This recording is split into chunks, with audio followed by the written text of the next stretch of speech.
నమస్కారం SDV news కి స్వాగతం. ముందుగా ఈనాటి ముఖ్య అంశాలు. ఉమ్మడి విశాఖ జిల్లాలో స్థానిక సంస్థల కోట ఎమ్మెల్సీ స్థానం ఉప ఎన్నికకు దూరంగా ఉండనున్న కూటమి ప్రభుత్వం ఈ మేరకు నిర్ణయం తీసుకున్న ఏపీ సీఎం చంద్రబాబు. మాజీ మంత్రి వైసీపీ సీనియర్ నేత జోగి రమేష్ ఇంట్లో ఏసీబీ సోదాలు. తెల్లవారుజాము నుంచి 15 మంది అధికారుల బృందం రంగంలోకి దిగి సోదాలు చేపట్టినట్లు వెల్లడించిన అధికారులు.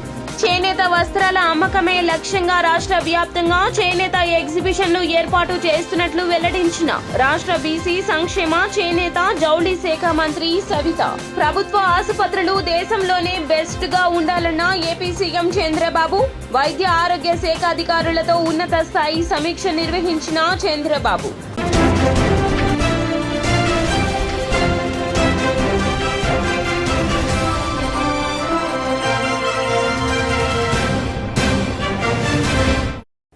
ఇక డీటెయిల్స్ చూస్తే విశాఖ స్థానిక సంస్థల ఎమ్మెల్సీ ఉప ఎన్నికకు కూటమి ప్రభుత్వం దూరంగా ఉంటుందని ఏపీ సీఎం చంద్రబాబు స్పష్టం చేశారు. ఈ మేరకు తెదేపా అధినేత సీఎం చంద్రబాబు నిర్ణయం తీసుకున్నారు. పార్టీ నేతలతో నిర్వహించిన టెలికాన్ఫరెన్స్ లో ఈ మేరకు ఆయన స్పష్టం చేశారు. గెలవాలంటే పెద్ద కష్టం కాదని హుందా రాజకీయాలు చేద్దామన్నారు. చంద్రబాబు నిర్ణయానికి తెదేపా కూటమి నేతలు ఆమోదం తెలియజేశారు.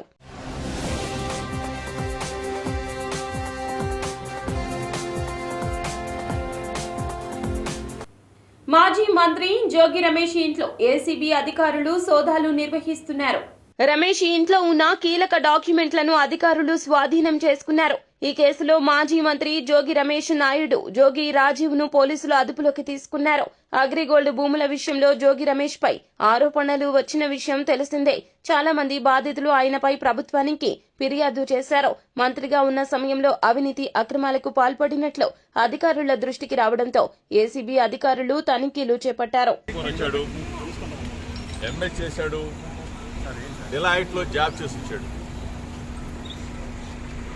అసలు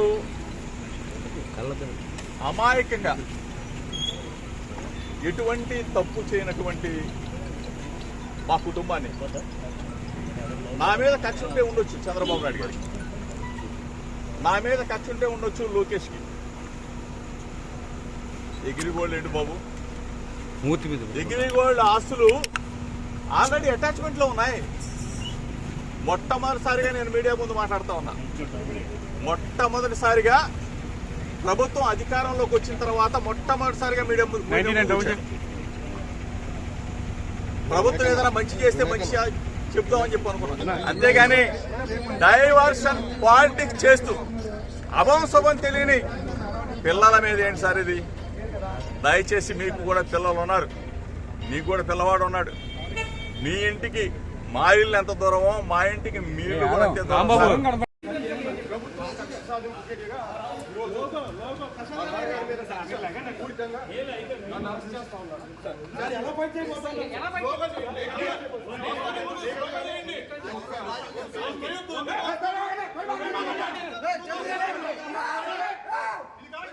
చేనేత వస్త్రాల అమ్మకమే లక్ష్యంగా రాష్ట్ర వ్యాప్తంగా చేనేత ఎగ్జిబిషన్లు నిర్వహిస్తున్నట్లు మంత్రి సవిత వెల్లడించారు. నగరంలోని మేరీస్ స్టెల్లా కళాశాల ఆడిటోరియంలో ఏర్పాటు చేసిన ఎగ్జిబిషన్ ను పరిశీలించారు. ఈ సందర్భంగా ఆమె ఎగ్జిబిషన్ లో ప్రతి స్టాల్ వద్దకు వెళ్లి నేతన్నలను పలకరించారు. ఏ రాష్ట్రాల నుంచి వచ్చి స్టాళ్లు ఏర్పాటు చేశారో, రోజు ఎంత మేర అమ్మకాలు అని మంత్రి అడిగి తెలుసుకున్నారు. ఈ నెల 7వ తేదీన గాంధీ బునకర్ మేళా పేరుతో చేనేత వస్త్ర ప్రదర్శనను సీఎం చంద్రబాబు ప్రారంభించారన్నారు. ఈ వస్త్ర ప్రదర్శన ఈ నెల 20 వరకు నిర్వహించాలంటూ తొలుత నిర్ణయించామన్నారు. ప్రజల నుంచి వస్తున్న స్పందన చూసి ఎగ్జిబిషన్ ను మరొక వారం రోజుల పాటు పొడిగించనున్నట్లు మంత్రి వెల్లడించారు. ఎగ్జిబిషన్కి వచ్చాం. మొన్న చంద్రబాబు నాయుడు గారు స్వయాన ముఖ్యమంత్రి చంద్రబాబు నాయుడు గారే వచ్చి ఎగ్జిబిషన్ ఓపెన్ చేశారు. చేనేతల జాతీయ చేనేత దినోత్సవం ఆ రోజు నుంచి రోజు చేనేతల కళ్ళలో నిజంగా వ్యాపారస్తులతో కూడా మాట్లాడుతుంటే వాళ్ళు నిజంగా చాలా ఆనందంగా తెలియజేస్తున్న విషయం ఏంటంటే, మాకు ఇలాంటి ఎగ్జిబిషన్స్ పెట్టడం వల్ల మాకు మార్కెటింగ్ సదుపాయం బాగా ఉంది. మాకు పని కల్పిస్తే మేము 365 రోజులు పనిచేయడానికి సిద్ధంగా ఉన్నామని కూడా చేనేత కార్మికులు తెలియజేశారు. చాలా సంతోషంగా ఉంది. ఎన్డీఏ ప్రభుత్వంలో చేనేతలకు 365 రోజులు పని కల్పించడమే ఎన్డీఏ పార్టీ అజెండా అని కూడా మీకు తెలియజేస్తున్నాం.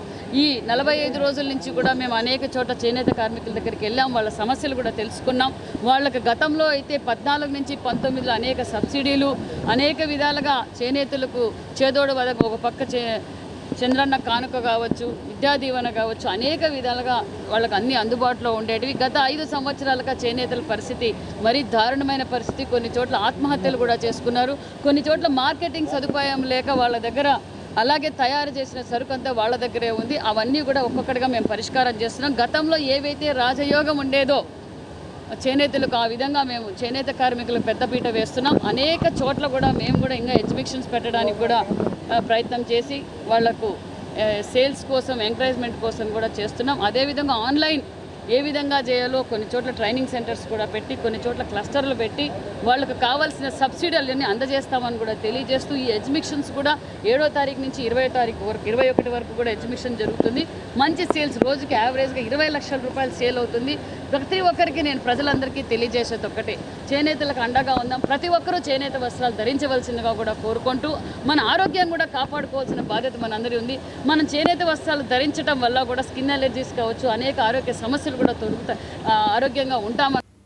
పులివెందుల మున్సిపాలిటీలో జగనన్న మెగా లేఅవుట్లలో 175 కోట్ల రూపాయల కుంభకోణం జరిగిందని టీడీపీ ఎమ్మెల్సీ భూమిరెడ్డి రామ్ గోపాల్ రెడ్డి ధ్వజమెత్తారు.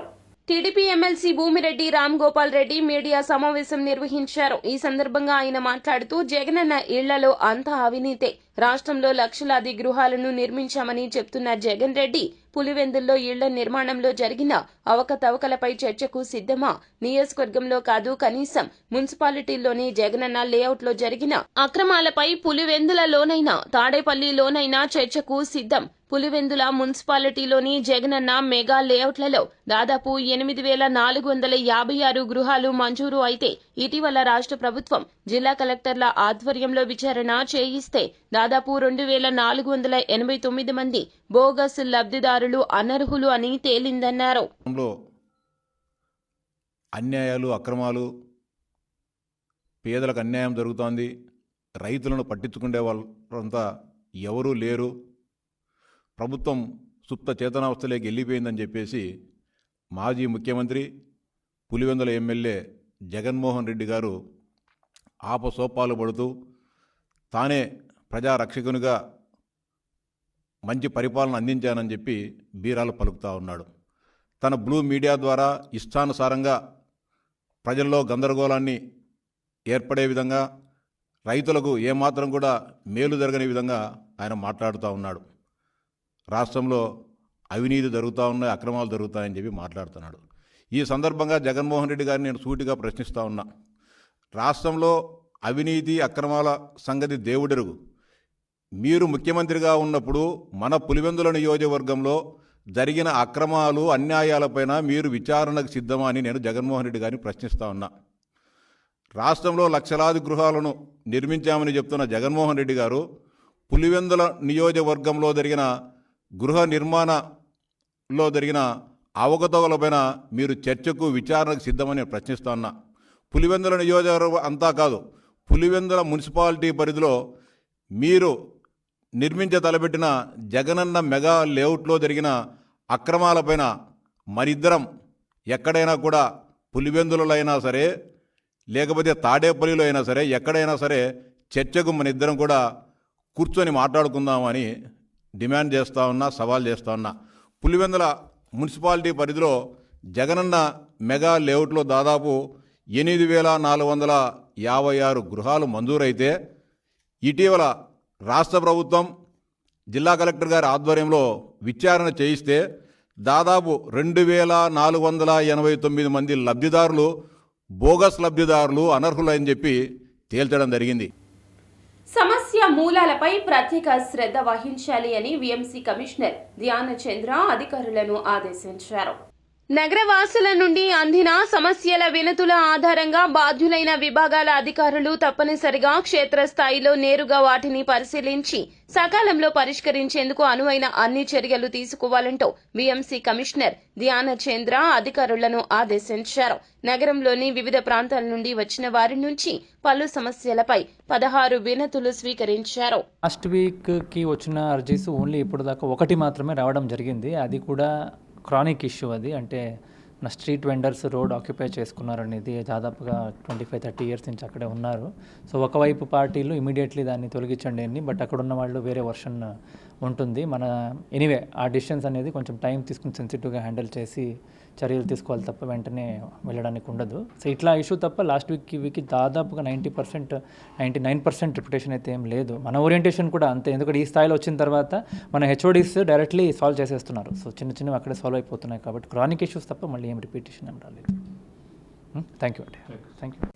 ఎన్నికల్లో పోటీ పెట్టడం అంటే టీడీపీ దుశ్చర్యలకు పాల్పడినట్లు భావించాలని మాజీ మంత్రి బొత్స సత్యనారాయణ వెల్లడించారు. విశాఖ కలెక్టర్ కార్యాలయంలో ఎమ్మెల్సీ అభ్యర్థిగా ఆయన నామినేషన్ దాఖలు చేశారు.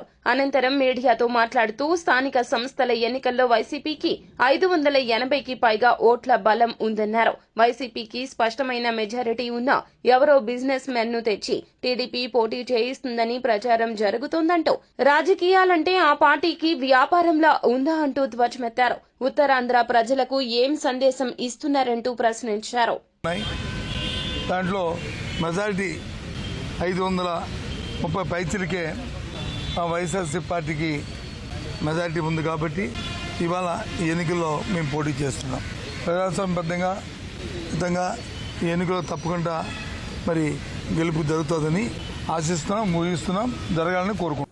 శ్రీశైలం డ్యాం నుంచి నీటి విడుదల తగ్గగానే మత్స్యకారులు తమ పుట్టీలలో చేపల వేటకు బయలుదేరారు. సుమారు 250కి పైగా పుట్టీలలో ఒకరికొకరు పోటీ పడుతూ డ్యాం దిగువన వలలు వేశారు. సహజంగా ప్రవాహంలో చిన్న చేపలు కొట్టుకుపోతూ ఉంటాయి. 10 కేజీల నుంచి పైబడిన చేపలు ప్లంజ్ పూల్ ప్రాంతంలో నిలకడగా తిరుగుతూ ఉంటాయి. వాటి కోసమే ఈ చేపల వేట పోటీ. ఒక్కో మత్స్యకారుడి వలకు ఇలాంటి సమయంలో 500 కేజీలకు పైగానే చేపలు చిక్కుతాయి.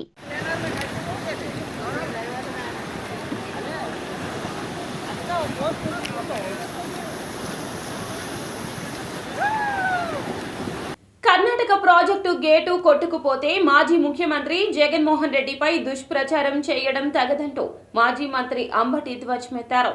గుంటూరులోని నివాసంలో ఆయన విలేకరులతో మాట్లాడారు. తుంగభద్ర ఉమ్మడి ప్రాజెక్ట్ అని కర్ణాటక, ఆంధ్రప్రదేశ్, తెలంగాణలో కొద్ది భాగంగా ఉందన్నారు. దీని నిర్వహణ బాధ్యతలను తుంగభద్ర బోర్డు పర్యవేక్షిస్తుందన్నారు. ఇవన్నీ తెలిసినా ఒక గేటు ఊడిపోతే దానికి మాజీ సీఎం వైఎస్ జగన్ ఎఫెక్ట్ అని, జగన్ నిర్లక్ష్యం వల్లే కొట్టుకుపోయిందంటూ దుష్ప్రచారం చేయడం దుర్మార్గమంటూ ధ్వజమెత్తారు. విస్తృతంగా ప్రచారం చేస్తున్నాయి దురదృష్టవశాత్తు. ఆ విషయాల్ని ప్రజలకు అర్థమయ్యే విధంగా 2 మాటలు చెబుదామనే ఉద్దేశంతో ఈరోజు ఈ ప్రెస్ మీట్ని ఆహ్వానించడం జరిగింది. తుంగభద్ర ప్రాజెక్ట్ అనేది ఉమ్మడి ప్రాజెక్ట్. అది కర్ణాటక, ఆంధ్రప్రదేశ్, కొద్దిగా తెలంగాణ, ఈ 3 రాష్ట్రాలకి సంబంధించినటువంటి ఉమ్మడి ప్రాజెక్ట్. దీని నిర్వహణకి తుంగభద్ర బోర్డు ఉంటుంది. కర్ణాటక, మనము, దానితో పాటు సిడబ్ల్యూసి సెంట్రల్ వాటర్ కమిషన్ వారు కూడా 3 రాష్ట్రాలకి సంబంధించినటువంటి ప్రాజెక్ట్ కాబట్టి నిర్వహణలో వారు బాధ్యత తీసుకుంటారు. చైర్మన్గా వారు ఉంటారు. ఇది దాని కన్స్ట్రక్షన్. దానికి సంబంధించి దానిలో ఒక గేటు కొట్టుకుపోతే అది జగన్మోహన్ రెడ్డి గారి సైడ్ ఎఫెక్ట్ అని, జగన్మోహన్ రెడ్డి గారి వల్లే కొట్టుకుపోయిందని ఇలాంటి దుష్ప్రచారం చేసేటటువంటి కార్యక్రమం చేయటం చాలా దురదృష్టకరమని ఈ సందర్భంగా నేను చెప్పదలుచుకున్నాను. ఏది జరిగినా అది జగన్మోహన్ రెడ్డి గారి అకౌంట్లో వేసేసి తప్పుకోవాలని చంద్రబాబు నాయుడు గారు, తెలుగుదేశం ప్రభుత్వం, ఎల్లో మీడియా ప్రయత్నం చేయటం అనేది దుర్మార్గమైనటువంటి అంశం. ఇదే విధంగా మరి జగన్మోహన్ రెడ్డి గారి టైంలో పులిచింతల 16వ గేటు కొట్టుకుపోతే వితిన్ 20 డేస్లో దాన్ని రిపేర్ చేసేసి ఏర్పాటు చేసి నీరు కిందకు పోకోకుండా ఆపడం జరిగిందనే విషయాన్ని మర్చిపోయారు. అప్పుడు కూడా చాలా బురదరాత రాసేటటువంటి కార్యక్రమం చేశారు. ఉమ్మడి విశాఖ జిల్లా స్థానిక సంస్థల ఎమ్మెల్సీ ఎన్నికల నేపథ్యంలో జగన్మోహన్ రెడ్డి పార్టీ ప్రజా ప్రతినిధులతో సమావేశమయ్యారు. ఇప్పటికే ఆ జిల్లాలోని 5 నియోజకవర్గాలకు చెందిన జెడ్పీటీసీ, ఎంపీటీసీ సభ్యులతో సమావేశాలు నిర్వహించారు. మిగిలిన నియోజకవర్గాల ప్రజా ప్రతినిధులతో భేటీ కానున్నారు. ఈ కారణం వల్ల ఇతర నాయకులు, సందర్శకులు వైఎస్ జగన్ ను కలిసే అవకాశం ఉండదని ఆ పార్టీ కేంద్ర కార్యాలయం ఒక ప్రకటనలో వెల్లడించింది.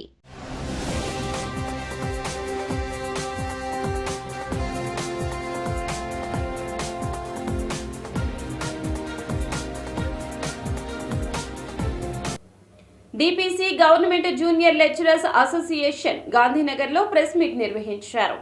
ఈ విషయమై గాంధీనగర్ ప్రెస్ క్లబ్ లో విలేకరులతో మాట్లాడుతూ ఇంటర్మీడియట్ విద్యాశాఖలో ప్రభుత్వ జూనియర్ కళాశాలలో ప్రిన్సిపల్ పదోన్నతులను గత ప్రభుత్వం మార్చి 15న 16వ తేదీన ఎన్నికల నోటిఫికేషన్ రోజున ఎన్నికల కోడ్ అమల్లోకి వచ్చిన వెంటనే హడావిడిగా 197 మంది జూనియర్ లెక్చరర్లకు అడ్డదారిలో ప్రమోషన్లు కల్పించిందని, ఈ పదోన్నతుల్లో సీనియారిటీ మరియు రూల్స్ ను పక్కన పెట్టి ఇంటిగ్రేటెడ్ సీనియారిటీ లిస్టులో ఉన్న టీచర్, ప్రమోట్ జూనియర్ లెక్చరర్స్ ను పక్కన పెట్టి జీవో నెంబర్ 302ను అనుసరించకుండా రెగ్యులరైజ్డ్ సీనియర్లకు తీవ్ర అన్యాయం చేసిందంటూ ఆరోపించారు. ప్రభుత్వ జూనియర్ కళాశాలలో డిపిసి జూనియర్ లెక్చరర్స్ ఆంధ్రప్రదేశ్ సంఘం తరఫున కొన్ని విషయాలని ఈ పత్రిక ద్వారా గౌరవనీయమైనటువంటి ముఖ్యమంత్రి గారి దృష్టికి మరియు మా మాన్యవర్యులు మన విద్యాశాఖ మంత్రుల వారి దృష్టికి తీసుకుని వెళ్ళి మా సమస్యను పరిష్కారం చేయవలసిందిగా మేము ప్రార్థిస్తున్నాం. సమస్య ఏమంటే, మేము ప్రభుత్వ జూనియర్ కళాశాలలో జిల్లా పరిషత్ నుండి 1998లో మాన్యవరులు శ్రీ చంద్రబాబు నాయుడు గారి ప్రభుత్వం, తెలుగుదేశం ప్రభుత్వం అప్పట్లో మాకు ప్రమోషన్ అవకాశం కల్పించింది. 1998 నుండి కూడా మేము ఈ ఇంటర్మీడియట్ విద్యా వ్యవస్థలో పనిచేస్తున్నాము. 1998లో చేరి రెగ్యులరైజ్ అయ్యి ప్రొబేషన్ కూడా క్లియర్ చేయబడి, తో పాటు ఈ ప్రభుత్వ జూనియర్ కళాశాల లెక్చరర్స్లో డిఆర్స్ అంటే ఏపీపీ సర్వీస్ కమిషన్ ద్వారా వచ్చిన వారు కూడా ఉన్నారు. వారు, మేము, తర్వాత నాన్ టీచింగ్ నుండి వచ్చిన వాళ్ళు కూడా ఉన్నారు. అందరూ కలిపి కంబైన్డ్ సీనియారిటీ లిస్ట్ ప్రకారం 1998 నుండి ప్రభుత్వ కళాశాలల్లో ప్రిన్సిపాల్ పదోన్నతులు రెగ్యులర్ లెక్చరర్స్ ఇవ్వడం జరుగుతున్నది. ఆ విధంగా 2018వ సంవత్సరం వరకు కూడా దాదాపు 5-6 సార్లు మనకు ప్రభుత్వ జూనియర్ లెక్చరర్స్ కేడర్ నుండి ప్రిన్సిపాల్గా పదోన్నతులు ఇవ్వడం జరిగింది. కానీ గత ప్రభుత్వంలో ఈ ప్రమోషన్లు ఇవ్వడంలో కొద్దిగా మాకు అన్యాయం జరిగింది. ఏమంటే, పూర్తిగా అన్యాయం జరిగింది మా కేడర్కి. ఇంతకుముందు కంబైన్డ్ సీనియారిటీ ప్రకారం అందరికీ కూడా ప్రమోషన్లు ఇచ్చేవారు. 302 జీవో ప్రకారం కృష్ణా నదికి వరద తగ్గింది. ప్రకాశం బ్యారేజీకి ఎగువ నుంచి ఉదయం 8 గంటలకు 102,727 క్యూసెక్కుల నీరు వచ్చి చేరింది. దీంతో 55 గేట్లను 2 అడుగులు, మిగతా 15 గేట్లను 1 అడుగు మేర ఎత్తారు. సముద్రంలోకి 88,775 క్యూసెక్ల నీరు విడుదల చేశారు. పంట కాలువలకు 13,952 క్యూసెక్లు వదిలారు. రాత్రి 9 గంటలకు ఎగువ నుంచి 92,452 క్యూసెక్లు రాగా 40 గేట్లను 2 అడుగులు, మిగతా 30 గేట్లను 1 అడుగు మేర ఎత్తారు. సముద్రంలోకి 78,500 క్యూసెక్లను విడుదల చేశారు.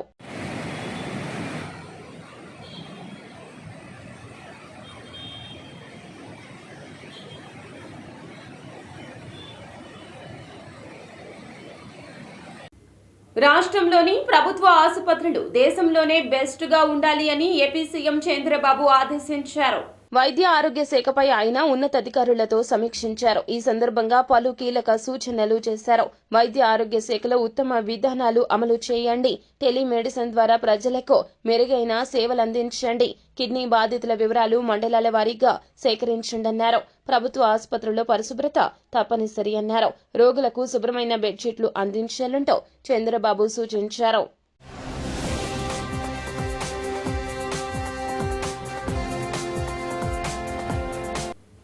వార్తలు ముగించే ముందు ముఖ్య అంశాలు మరోసారి. ఉమ్మడి విశాఖ జిల్లాలో స్థానిక సంస్థల కోట ఎమ్మెల్సీ స్థానం ఉప ఎన్నికకు దూరంగా ఉండనున్న కూటమి ప్రభుత్వం ఈ మేరకు నిర్ణయం తీసుకున్న ఏపీ సీఎం చంద్రబాబు. మాజీ మంత్రి వైసీపీ సీనియర్ నేత జోగి రమేష్ ఇంట్లో ఏసీబీ సోదాలు. తెల్లవారుజాము నుంచి 15 మంది అధికారుల బృందం రంగంలోకి దిగి సోదాలు చేపట్టినట్లు వెల్లడించిన అధికారులు. చేనేత వస్త్రాల అమ్మకమే లక్ష్యంగా రాష్ట్ర వ్యాప్తంగా చేనేత ఎగ్జిబిషన్లు ఏర్పాటు చేస్తున్నట్లు వెల్లడించిన రాష్ట్ర బీసీ సంక్షేమ చేనేత జౌళి శాఖ మంత్రి సవిత. ప్రభుత్వ ఆసుపత్రులు దేశంలోనే బెస్ట్ గా ఉండాలన్న ఏపీ సీఎం చంద్రబాబు. వైద్య ఆరోగ్య శాఖ అధికారులతో ఉన్నత స్థాయి సమీక్ష నిర్వహించిన చంద్రబాబు. ఎస్బీబీ న్యూస్ సమాప్తం. నమస్కారం.